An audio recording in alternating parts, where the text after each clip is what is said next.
Well, the LA Rams spanked the Minnesota Vikings 27-9 and moving on.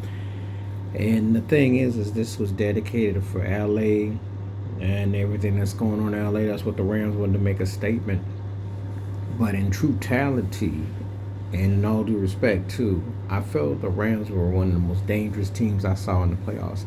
And I felt there was going to be some upsets.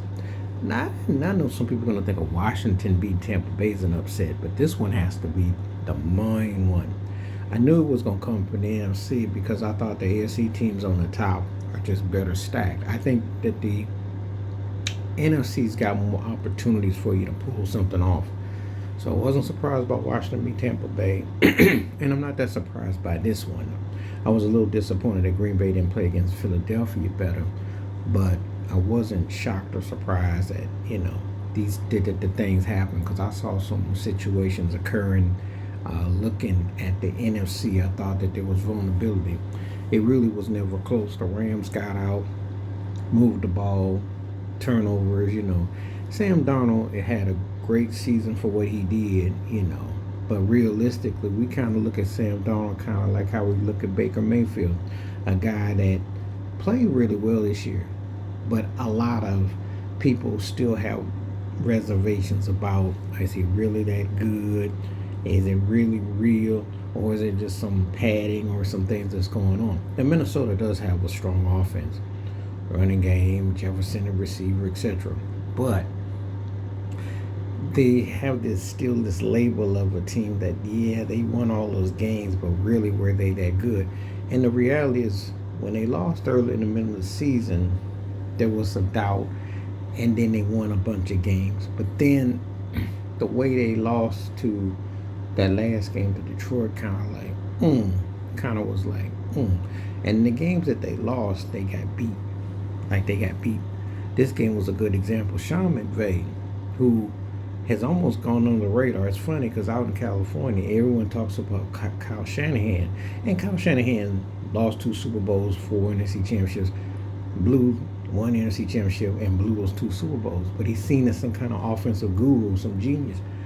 Sean McVay was doing things. He won a Super Bowl, lost a Super Bowl, but he's been in the mix.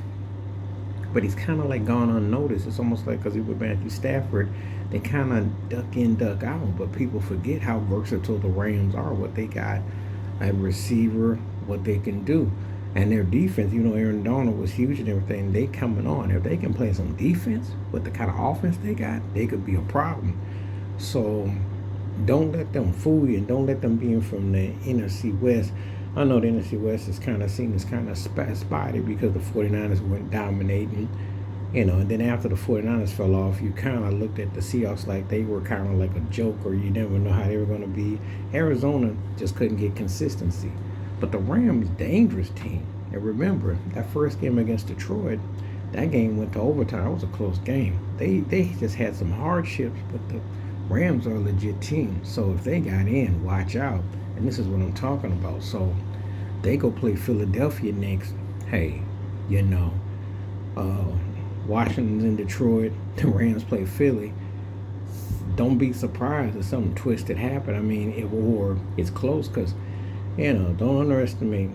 Like I said before, the teams in the NFC, there's a little more stacked with the balance where I think that you could maybe see something twisted. Maybe. But anyway, big win for the Rams, and they came up big, and they're going to be a tough team. As for Minnesota, they had a really good statistical season, but I don't know if anyone ever really thought of them as being that kind of team. I don't know if anyone thought that they were that kind of team because, yeah, they had won a lot of games, but they kind of had a kind of a soft label, kind of and that's the problem with certain teams. If people are doubting, and despite what you're doing, they're going to look at you kind of like, is it too good to be true? And that's what it looked like last night. The Rams just came to play and beat the doorknobs off of them, and it really wasn't that close. It really wasn't. So, but that's the postseason. It's a different ball game than the regular season. So we'll see what happens. But the Rams are going on. Vikings had a good season and they played really well. But that Rams team, and sometimes the playoffs do expose shortcomings. Just saying. Please like, subscribe, welcome thoughts, comments, and I do respond. Thank you. Wash your hands, keep your mind clear, watch out for another, and share the video if you like it. Hit that membership. Stay safe, stay blessed, stay woke, stay free, stay true. And thoughts and prayers are still with LA and everyone else going through this weather and these conditions. I'm out.